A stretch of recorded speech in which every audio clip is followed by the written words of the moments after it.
जय धन्वंतरी। मैं डॉक्टर सोनाली आयु प्रेप में आप सबका स्वागत करती हूँ। क्या आपको च्यवनप्राश के द्रव्य को याद करना मुश्किल लगता है? अगर हाँ, तो रेडी हो जाए।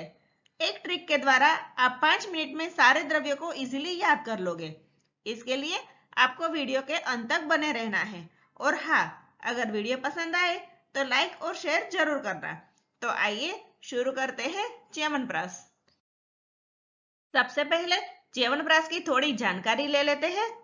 यह एक प्राश कल्पना है जो स्वतंत्र कल्पना नहीं है, क्योंकि अवलेह या स्नेह कल्पना में हम इसका समावेश कर सकते हैं। इसे रसायन कल्प या कायाकल्प प्रयोग भी कह सकते हैं।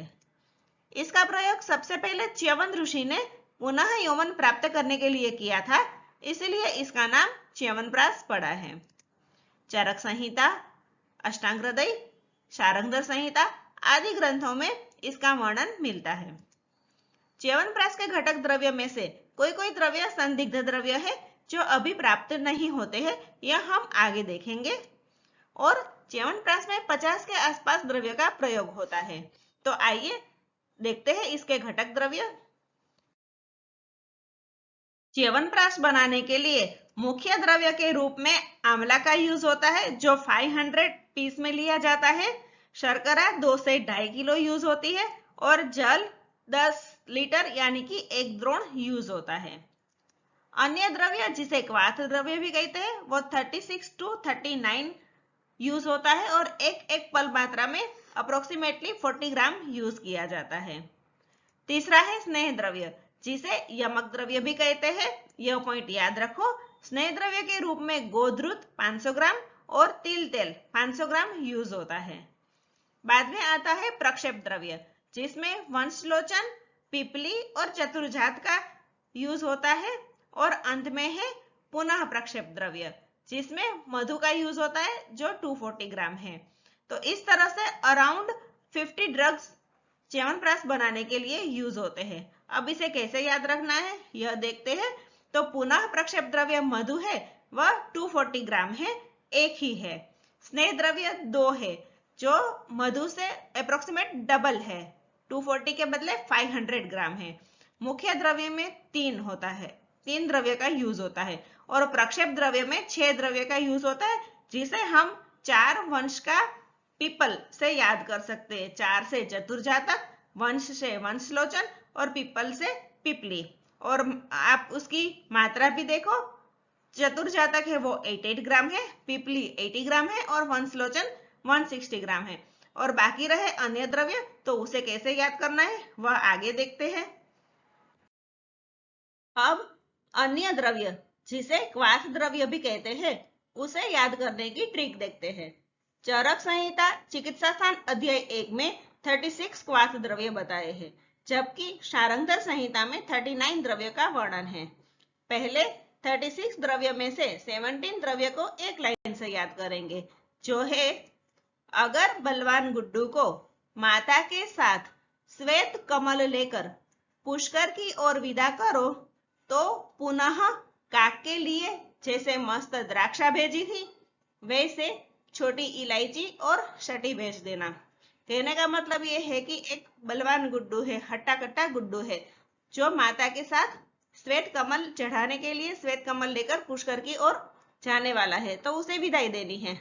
और ये दूसरी बार जा रहा है, पहले भी एक बार गया था, तब हमने द्राक्षा भेजी थी। इस बार वो पुनः जा रहा है, तो उसके साथ छोटी इलायची और शटी भेजेंगे। किसके लिए? तो काक। काक अर्थात आप कौवे से भी याद कर सकते हो और काका से भी याद कर सकते हो। तो काका के लिए या फिर कौवे के लिए, जैसे पहले मस्त अच्छी वाली द्राक्ष भेजी थी, वैसे इस बार छोटी इलायची और शटी भेजेंगे। तो इस तरह से इस लाइन से आप 17 द्रव्य को याद कर सकते हो। कैसे वो मैं एक्सप्लेन करती हूँ। यहाँ पर आपको अगर से अगरू, बलवान से बलामूल और गुड्डू से गुडूची, ये 3 द्रव्य को याद करना है। माता शब्द से भी 3 द्रव्य याद करेंगे। माँ से माशपर्णी और मृदकपाणी तथा ता से ताम्लकी। इस तरह माता शब्द से और 3 द्रव्य याद करेंगे। श्वेत कमल से 2 द्रव्य याद करेंगे, श्वेत चंदन और कमल यानी कि उत्पल। आगे पुष्कर से पुष्कर मूल और विदा से विदारिकंद, ये 2 द्रव्य को याद करेंगे। तो आधी लाइन से हमें 10 द्रव्य याद हो गए। अब बाकी की आधी लाइन से 7 द्रव्य याद करेंगे।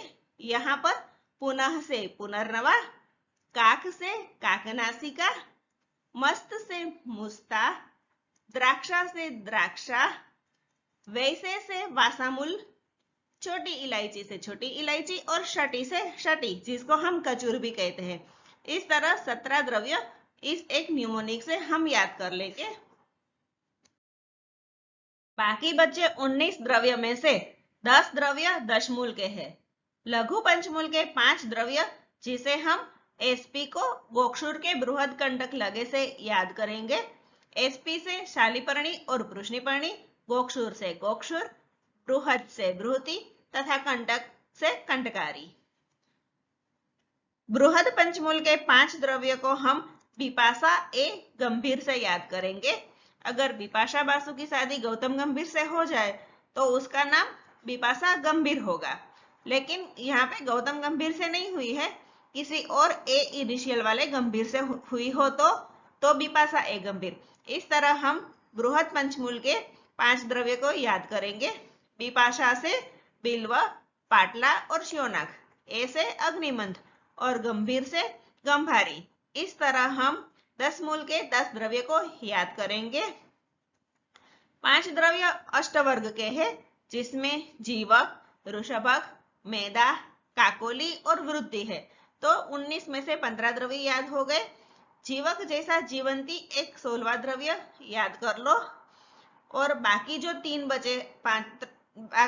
3 बचे द्रव्य है उसे पीले और हरे श्रृंग से याद करेंगे। पीले से पिपली, हरे से हरितकी और श्रृंग से कर्कट श्रृंगी।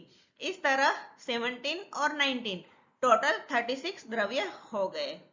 सारंगधर संहिता में 39 द्रव्य का वर्णन है, जिसमें अष्टवर्ग के बाकी बचे 3 द्रव्य महामेदा, क्षीरकाकोली और रिद्धि का समावेश होता है। अब आप सब जानते हैं कि अष्टवर्ग के द्रव्य अभी विद्यमान नहीं है, मिलते नहीं हैं, संदिग्ध द्रव्य है, इसलिए हम च्यवनप्राश बनाते समय इस द्रव्य का यूज नहीं कर सकते। अगर इसके बदले आप किसी और द्रव्य का यूज करना चाहो तो कर सकते हो, जिसमें जीवक और ऋषभक के बदले विदारिकंद, मेदा के बदले शतावरी, काकोली के बदले अश्वगंधा और वृद्धि के बदले वाराकंद का यूज हम कर सकते हैं। अब निर्माण विधि देखते हैं। सबसे पहले क्वाथ बनाने के लिए एक पात्र में 1 द्रोण जल लेकर सारे क्वाथ द्रव्य को चूर्ण स्वरूप में डाल देना है। साथ में आंवला की पोटली बनाकर भी रख देना है, ताकि आंवला भी साथ में पक जाए। और चतुर्थावशेष क्वाथ बनाना है। चरक संहिता में चतुर्थावशेष क्वाथ का वर्णन है, जबकि सारंगधर संहिता में अष्टावशेष क्वाथ बनाने की बात कही है। क्वाथ बनने के बाद आंवला की पोटली निकालकर उसमें से आंवला के बीज निकाल के कपड़े से छानकर उसका मावा बनाना है और इसे गोधृत तथा तिल तेल में पका लेना है। साथ में जो क्वाथ है उसमें शक्कर डालकर चाशनी बनानी है। चाशनी बनाने के बाद आंवला का पल्प मिलाकर अवलेह विधि अनुसार अवलेह बनाना है। जब अवलेह सिद्ध हो जाए तब अग्नि मंद कर देनी है और अंत में प्रक्षेप द्रव्य मिलाने हैं।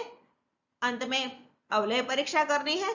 अवलेह परीक्षा करने के बाद जब हमें लगे कि अवलेह सिद्ध हो गया है, तब अग्नि बंद करके पात्र को अग्नि पर से उतार लेना है और लास्ट में एकदम ठंडा होने पर मधु मिला देना है।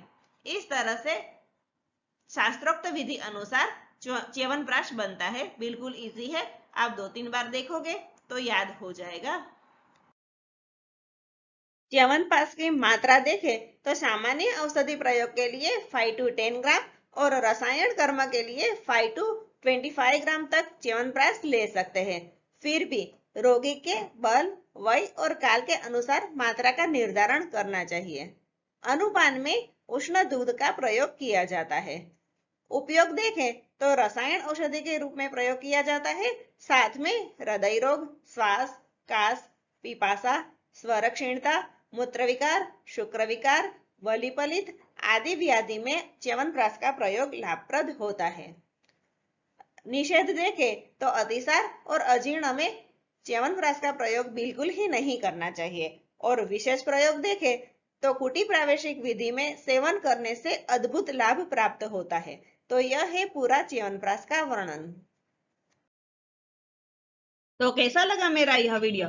अगर पसंद आया हो तो लाइक करें, अपने फ्रेंड्स के साथ शेयर करें और मेरी चैनल को सब्सक्राइब करके बेल आइकॉन प्रेस करें ताकि मेरे नए वीडियो आप तक जल्द से जल्द पहुंचे। अगर कोई सुझाव है तो कमेंट बॉक्स में लिख सकते हो। मिलते हैं नेक्स्ट वीडियो में। Thank you so much. Stay safe, stay healthy and keep learning.